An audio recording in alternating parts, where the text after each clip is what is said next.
agama Buddha. Tolong boleh cerita sedikit. Satu. Yang kedua, apakah ada di dalam kitab-kitab mereka itu menceritakan tentang Islam? Sebab di kitab tadi Bible pun sendiri ada cerita sedikit, enggak? Jadi ingin tahu juga tentang kitab yang dimiliki oleh agama Hindu. Kemudian yang ketiga, di dalam kitab-kitab yang dimiliki oleh agama Hindu, bolehkah kami memiliki kitab-kitab tersebut? Terima kasih. Terima kasih di atas pertanyaan. Ini ialah soalan 3 dalam 1. Okey. Persoalan pertama tadi, apakah dia peranan Buddha dalam agama Hindu, kitab-kitab Hindu? Yang nombor 2 ialah peranan tentang Islam dalam agama Hindu. Dan yang ketiga, bagaimana cara memiliki kitab-kitab Hindu.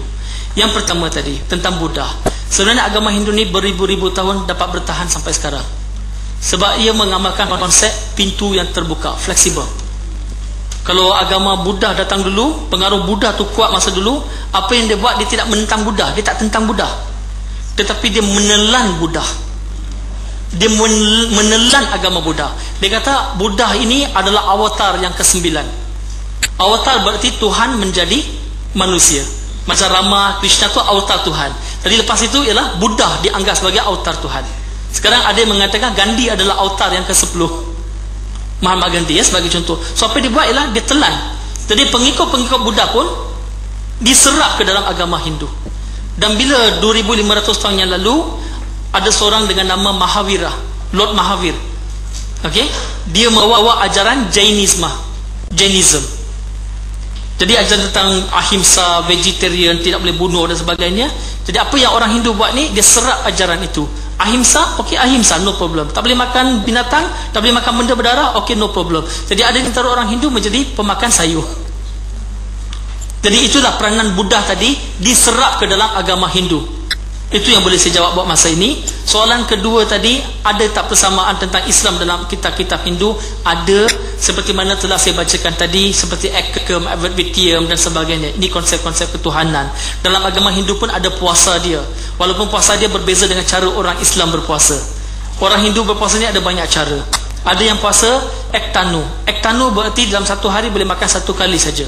Kalau makan tengah hari aja. Kalau makan petang saja sekali. Itu pun makanan dia bukan makanan kaya.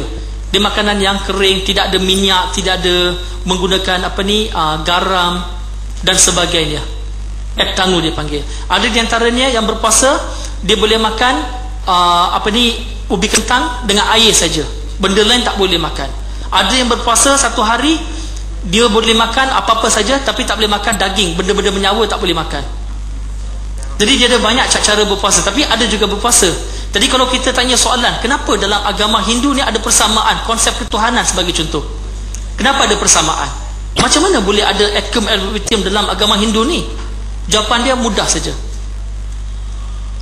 Di dalam Al-Quran, dalam surah Al-Fatih, surah nombor 35 ayat nombor 24, surah Ar-Ra'd surah 13 ayat nombor 7, surah An-Nahlu surah 16 ayat nombor 36, Allah Subhanahu wa taala mengatakan, pada setiap kaum telah dihantar utusan untuk memberi peringatan. Setiap kaum, setiap bangsa. Nabi Muhammad sallallahu alaihi wasallam mengatakan sebelum baginda telah diutus 124,000 orang utusan nabi dan rasul. 124,000 yang disebut dengan nama dalam Quran 25 saja. Yang lain tak disebut. Jadi di India pun ada utusan-utusan, ada nabi-nabi, ada rasul-rasul yang membawa mesej tauhid, hanif. Tetapi masalahnya ialah ajaran mereka lama kelamaan dipesongkan, ditukar. Saya percaya apa yang berlaku mungkin ialah nabi-nabi ini membawa kebaikan, mengatasi kejahatan. Lalu bila mereka wafat, pengikut-pengikut membuat patung. Mula-mula buat patung tu untuk mengingati kebaikan yang dibawa. Generasi yang berikut mulai menyembah patung itu pula. Instead of menyembah Allah, mereka mulai menyembah nabi tersebut dan sebagainya. Mungkin itu yang berlaku, mungkin, wallahu a'lam bissawab. Tetapi telah dipesongkan. Walaupun dipesongkan, kita masih boleh jumpa sisa-sisa persamaan. Sebab di dalam Al-Quran disebut dalam surah Ali Imran ayat nombor 64, Qul ya ahlal kitabi kalimatin sawa'in bainana wa bainakum. Katakan kepada ahli-ahli kitab, marilah pada kalimah-kalimah yang bersamaan antara kami dan kamu, iaitu tidak ada yang layak disembah melainkan Allah, jangan sekutu suatu apapun dengan Allah, dan janganlah diangkat sebagian dari kita menjadi Tuhan selain dari Allah. Jadi kalau kita kaji kitab-kitab orang lain, memang benar kata Allah, kita boleh jumpa unsur-unsur tauhid ini. Jadi kita gunakan unsur tauhid ini untuk berdakwah pada mereka. Saya bagi contoh. Mak bapak saya belum Islam lagi. Doa-doakanlah, insyaAllah hati mereka terbuka menerima hidayah daripada Allah Subhanahu Wa Taala. Amin. Saya cuba berdakwah dengan mereka pelbagai cara. Macam-macam cara saya gunakan. Cara depan, cara ni, cara tepi, cara atas, cara bawah, macam-macam. Kadang-kadang bagi berita baik, kadang-kadang beri amaran kepada mereka, kita ni akan mati. Bapak saya tak tahu saya mati dulu ke bapak mati dulu, saya tak tahu. Tetapi bila kita mati, tak ada siapa-siapa boleh tolong kita. Patung-patung yang kita sembah ni semua tak boleh tolong kita. Yang hanya yang kita boleh menghadap pada waktu itu hanya Allah saja, Tuhan kita. Sampai begitu pun saya berdakwah. Dia kata, sebenarnya bila kita mati tak ada cerita apa-apa lagi dah. Tak ada syurga, tak ada neraka. Syurga dengan neraka dalam dunia ini saja. Saya beritahu bapak saya, kalau betul syurga dengan neraka tak wujud, kalau awak percaya, awak tak rugi. Tak rugi. Tetapi kalau wujud syurga dan neraka dan awak tak percaya, awak akan rugi. Lebih baik awak percaya. Kalau tak ada lah, tak apa, bukan rugi apa-apa. Tapi kalau ada syurga dengan neraka kerana awak percaya, awak sudah untung. Tapi kadang-kadang hidayah belum sampai lagi, ya. Kita cuba. Jadi kadang-kadang saya cakap dengan bapak saya, mak saya, mak, bapak, tak nak masuk Islam pun tak apa, tetapi sekurang-kurangnya jadilah orang Hindu yang baik. Dia kata, apa masuk kamu? Hindu kata Ekam Ayat Witiam, Tuhan tu satu, bukan ada 2, 3, 4. Ni tuan-tuan ni simpan satu sajalah, jangan banyak-banyak. Okey, lepas tu saya bagi tahu dia. Hindu kata Andat ma prawi santiasa butimu pasti. Tidak boleh sembah berhala semua. Berhala ni semua buang. Hindu kata Natasya Fatima Asir, Tuhan tak ada rupa. Jangan bagi rupa lah, 4 kepala ke, 2 mata ke, hidung ke, tangan ke. Jangan bagi rupa, tak ada rupa. Sebab Hindu cakap tu baik, bukan saya. Hindu kata begitu. Jadilah Hindu yang baik. Tercabar dia orang. Kadang-kadang saya dakwah dengan mereka pakai reverse psychology. Mak, bapak, sejak saya masuk Islam ni, saya jadi Hindu yang lebih baik. Faham maksud saya? Bukan saya menganut Hindu. Saya kata saya jadi Hindu yang lebih baik. Dia kata apa macam? Hindu kata Tuhan tu satu. Saya dalam Islam kan percaya satu Tuhan saja. Hindu kata jangan bagi rupa pada Tuhan. Saya pun memang tak bagi rupa pada Allah. Hindu kata jangan sembah berhala. Dalam Islam kita pergi masjid memang tak ada berhala.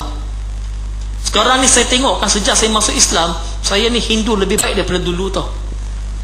Pendek kata-kata saya kata, awak pun jadilah Hindu yang lebih baik, masuklah Islam. Ini dakwah kita.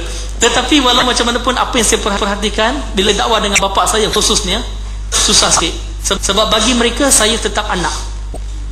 Besar macam mana pun tetap anak bagi mereka. Kadang-kadang bila berdakwah tu bapak saya nyarih-nyarih jadi incredible hak. Badan nak jadi hijau dah. Tu merah.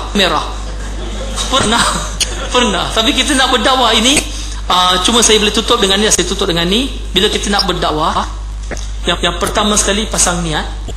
Kenapa kita nak berdakwah? Kita nak berdakwah bukan kerana kita nak menghina mereka, bukan kita nak condemn mereka, bukan kerana kita betul dia salah, tidak. Tetapi kalau kita kasihkan mereka, kita sayangkan mereka, kita ambil berat tentang mereka. Kalau boleh kita nak mereka pun sama-sama kita masuk ke syurga.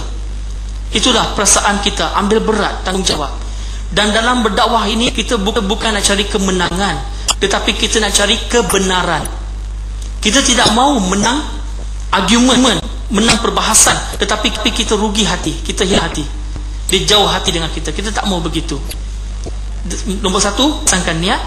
Nombor 2, berdoa, ya Allah, bukakanlah hati aku untuk berdakwah pada orang. Berilah aku ilham, ya Allah. Sesungguhnya tanpa pertolonganmu, tanpa ilhammu, tanpa bantuanmu, tanpa izinmu, aku tak dapat melakukan sesuatu apa pun Tuhan. Ya Allah, tolonglah aku, ya Allah, agar aku dapat menyampaikan dakwah pada dia. Kemudian kita mulakan dengan perkara remeh-temeh dulu, berkenalan dulu, warm up dulu. Lepas tu cari jalan untuk masuk. Bila kita masuk, saya cakap terus terang, daripada pengalaman saya berdakwah, saya tak pandai apa pun, saya cakap terus terang. Semua ni kita berdoa kepada Allah, kita usaha, lepas kita usaha kita tawakal kepada Allah Subhanahu Wa Taala. Apa saja keputusan kita berserah kepada Allah. Allah lebih mengetahui, Allah Maha bijaksana. Sampai ke sini saja. Wa akhiru da'wana alhamdulillahi rabbil alamin. Assalamualaikum warahmatullahi wabarakatuh.